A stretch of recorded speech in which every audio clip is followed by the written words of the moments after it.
Good evening. Welcome to Franklin Square's New Year's Eve crafts activity. My name is Ilya, and tonight I will be teaching you guys how to make a confetti popper.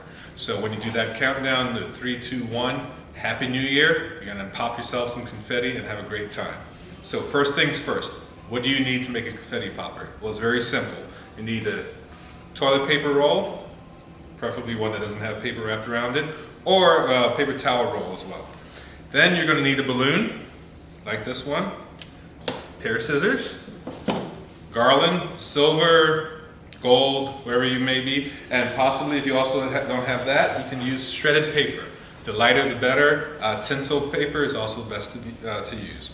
So first step, you're going to take your balloon, pair of scissors, cut at the neck like so.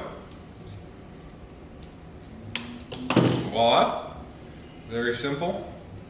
Then you want to open up the balloon just like that.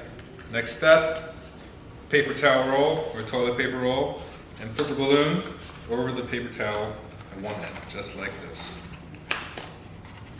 And you want to pull it tight, but still leave yourself just enough slack that you can pinch and pull, and you'll see why later.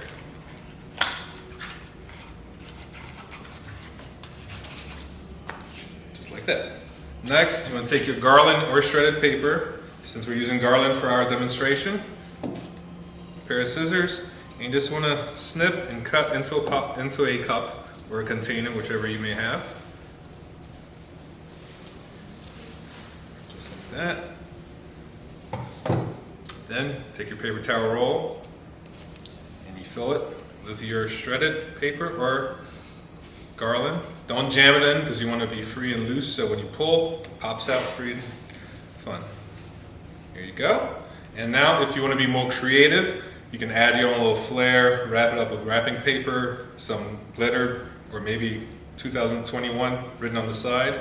And then when you do 3, 2, 1, Happy New Year!